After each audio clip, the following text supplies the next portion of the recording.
It was a Thursday morning a few weeks back. I sat perched on the side of the bed, struggling to come alive. My husband was nestled soundly into the comforter beside me. It was his day off, and I didn't want to wake him. I quietly and somewhat clumsily came to my feet, then trotted off to start my morning routine. I made my way down the hall, through the living room, and into the kitchen. I could hear the dogs scratching against the floors of their kennel from their room. I had always hated kenneling them at night, but Tony, a pit bull mix, and Lola, a black lab mix, were both extremely hyper and destructive dogs. I glanced at their door, and then to the back door. I sighed. Letting the dogs out was a hassle every morning. Again, they're extremely hyper, and it always results in them barreling loudly through the kitchen and a few good blows to the back of the knee. Assuming that they needed to go out, I started toward the door of the kennel room. It was then that I heard a loud thud from the back porch. It was accompanied soon after by the sound of wind screaming against the house. I breathed a sigh of relief. I was sure that it was just the wind scooting our cheapo patio furniture around. I once more headed toward the kennel room when, this time, I was interrupted by the obvious sound of claws scratching against the porch wood. Some large creature had to have gotten into the backyard. A coyote, I thought. They've been prevalent in the prior weeks. You could hear them at night for miles around, but last night they were quiet. I didn't hear the first sign of coyotes. Still, I thought, it has to be. It was way too big to be a neighborhood cat, and stray dogs really aren't common in the area.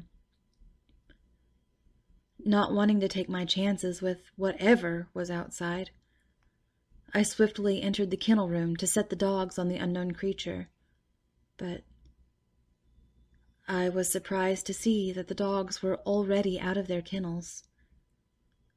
The usually hyper and oafish dogs were incredibly still. Statuesque, even. Tony stared blankly at me, and Lola stood tensely, facing the direction of Tony. "What are you two doing out?" I choked. "Nothing, not even a tail wag." "What's wrong, you two?" Lola turned, and I nearly vomited. Half of her face had somehow decayed overnight, exposing her skull underneath. It dripped with pus around putrid, coagulated blood left clinging to her bone. I wanted to scream, but my throat was far too tight.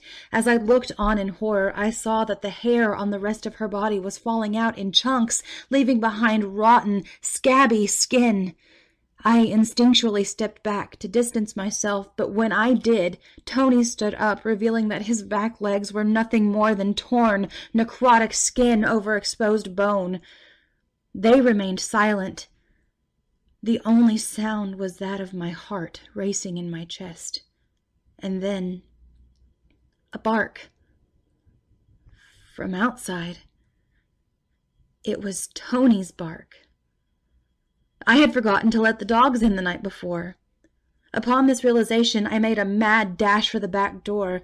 The macabre dogs were growling and snapping at my heels along the way. I slung open the door, and in burst two healthy, normal-looking dogs. My dogs! Without skipping a beat, Lola and Tony attacked their distorted counterparts, tearing away chunks of their putrid flesh. It was only a matter of seconds before the disturbed Tony broke free and ran through the back door, followed shortly by the other Lola. My dogs ran out after them, but it was almost as if they had disappeared into thin air. I ran to my husband and woke him, desperately trying to explain what fresh hell I had just witnessed. Half asleep, he tried to assure me that it was nothing more than a few mangy coyotes, although even he couldn't explain how they got in. I didn't sleep well for the first few nights after that. but the coyotes were back, and hearing them made me begin to wonder if my husband was right. Maybe it was a pair of sick coyotes just looking for a meal. In my sleepy and shocked stupor, perhaps I had imagined their likeness to our dogs. Between those reassuring thoughts and my dogs now sleeping in the bedroom with me, my mind was slowly put at ease. Until tonight. Tonight, the wind is screaming against the house. My husband is working a late shift. The coyotes are silent. The dogs and I are huddled closely together. I'm struggling to write this through tears of pure terror. My dogs are here, in bed with me. But I just heard Tony bark from the backyard.